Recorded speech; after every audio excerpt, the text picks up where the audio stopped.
احتیاط ضروری ہے، احتیاط کرنی چاہیے۔ اللہ پاک ان کو اور ان کے خاندان کو صبر دے، استقامت دے، اور باقی جن کا نقصان ہوا ہے اللہ تعالیٰ ان کے نقصان کی بھرپائی کرے۔ اور اس کے علاوہ چلتے ہیں آج کی سماعت، جو کہ ایک اہم سماعت تھی سپریم کورٹ میں ملٹری جو کورٹس کے حوالے سے، یا سویلین کے جو ملٹری ٹرائل ہونے ہیں ملٹری کورٹس میں، اس کے حوالے سے ایک اہم سماعت تھی، جس پر کل جو ہے وہ کھوسہ صاحب کے دلائل مکمل ہوئے تھے، اور آج جو ہے وہ سول سوسائٹی کے جو وکیل ہیں خواجہ عرفان نام ہے یا کچھ اور، شاید مجھے اب یاد نہیں ہے ان کا نام، تو ان کے آج دلائل ہوئے۔ ان دلائل میں انہوں نے پہلے یہ موقف رکھا کہ میرا جو ہے یہ میں بالکل ملٹری کورٹس کے خلاف نہیں ہوں، بلکہ ملٹری کورٹس میں آئین کی کیا حیثیت ہے یا جو بھی ہے، میں اس چیز کا بالکل خلاف نہیں ہوں، بلکہ میں یہ پوچھنا چاہتا ہوں کہ کون سا وہ قانون ہے جس کی وجہ سے سویلین کو ملٹری کورٹس میں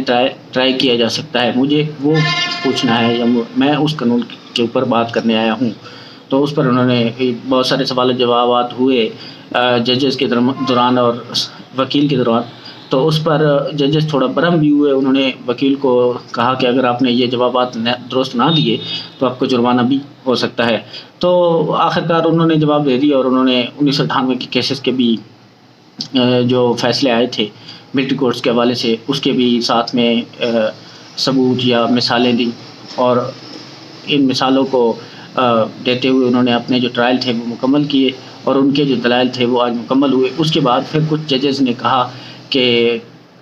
اٹارنی جنرل کو پوچھ لینا چاہیے کہ ان کا کیا موقف ہے، یا حکومت کا کیا موقف ہے کہ یہ جو سویلین ہیں ان کو فوج جو ہے وہ کس قانون کے تحت، یا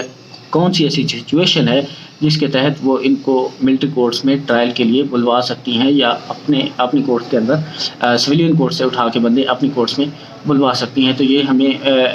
اٹارنی جنرل صاحب سے پوچھنا چاہیے، لیکن چیف جسٹس صاحب نے کہا نہیں، آج ہم تمام وکیلوں کے دلائل مکمل کریں گے، اس کے بعد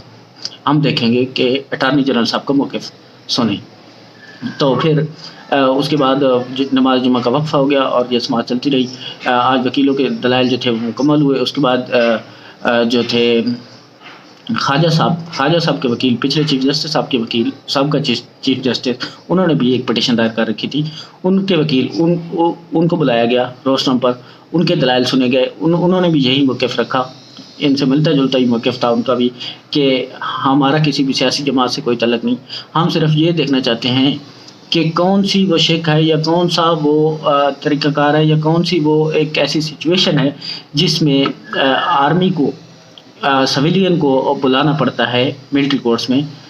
یا ملٹری کورٹس میں سویلین کو ٹرائل کیا جا سکتا ہے۔ تو ایسا کوئی ہمارے پاکستان کے قانون میں موجود نہیں ہے کہ جو سویلین ہیں ان کو ملٹری کورٹس میں ٹرائل کیا جائے۔ ہاں ایک بات ضرور ہے، اگر کوئی جنگ اور جدل کا ماحول بنا ہو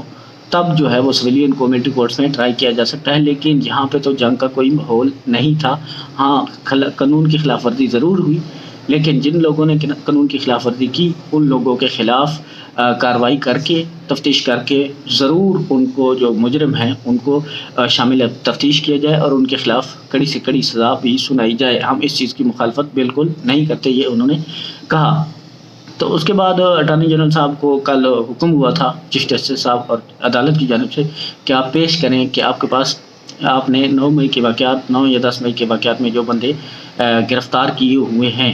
تو انہوں نے بھی آج پنجاب حکومت نے بھی لسٹ جمع کروائی، اور اٹارنی جنرل صاحب نے بھی، تو یہ تقریباً 6000 کے لگ بھگ بندے تھے جو کہ انہوں نے گرفتار کیے ہوئے ہیں۔ یہ نمبر جو ہے وہ پہلی بار سامنے آیا۔ اس کے بعد آپ کو بتاتے ہیں کہ عمران خان اور بشریٰ بیگم کی جو ہے سابقہ خاتون اول ہے، ان کی لاہور ہائی کورٹ میں پیشی ہوئی، جس پر ان کو 26 جون تک عبوری ضمانت مل گئی اپنے مقدمات میں۔ اور اس کے علاوہ جو حکومت ہے، رانا ثناء اللہ کمپنی، انہوں نے یہ جو کیس چل رہا ہے اہم عدالت میں، اس کے اوپر انہوں نے یہ بیان دیتے ہوئے کہا ہے کہ عدالت میں پہلے یہ جو بینچ تھا وہ 9 رکنی تھا، اور اب اس میں سے 2 ججز جو کہ بڑے اہم جج ہیں، ایک نامینیٹڈ ہے سپریم کورٹ کے اگلے چیف جسٹس صاحب کے لیے،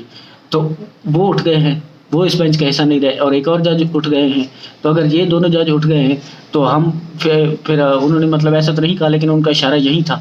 کہ وہ اس فیصلے کو تسلیم نہیں کریں گے، اور ابھی سے انہوں نے اس پر کام کرنا شروع کر دیا ہے اور بیانیہ جو ہے وہ گھڑنا شروع کر دیا ہے۔ لیکن دیکھنا یہ ہے کہ یہ جو 7 ججز ہیں ان میں بھی 2 دھڑے ہیں۔ کچھ جو ہیں وہ چیف جسٹس صاحب کے ساتھ ہیں، اور کچھ جو ہیں جو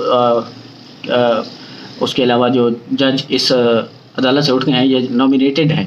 آنے والے چیف جسٹس صاحب کے لیے، ان کے ساتھ ہیں۔ تو ان میں سے ان 7 ججوں میں دونوں دھڑوں کے ججز صاحبان جو ہیں وہ موجود ہیں، اور اگر ان کا کوئی فیصلہ آتا ہے تو وہ ایک حتمی فیصلہ ہوگا، اور وہ ایک کولیکٹیو فیصلہ ہوگا، وہ ایک کولیکٹیو وزڈم ہوگی سپریم کورٹ کی، اور اس کو ماننا پڑے گا۔ لیکن آنے والے دنوں میں ہم نے دیکھنا یہ ہے کہ کیا چیف جسٹس یا سپریم عدالت جو ہے پاکستان کی، وہ اپنے فیصلے کے اوپر عمل درآمد کیسے کروائے گی، یا کیسے عمل درآمد ہوگا یا نہیں ہوگا، حکومت کا آگے لائحہ عمل کیا ہوگا، سپریم کورٹ کا لائحہ عمل کیا ہوگا، یہ آنے والے دنوں میں ہمیں پتہ چلے گا۔ تو آج کی جو ویڈیو ہے وہ یہیں پہ ختم کرتے ہیں ناظرین۔ اپنا رکھیے گا ڈھیر سارا خیال، اپنے اس چینل کا بھی۔ اللہ حافظ، شکریہ۔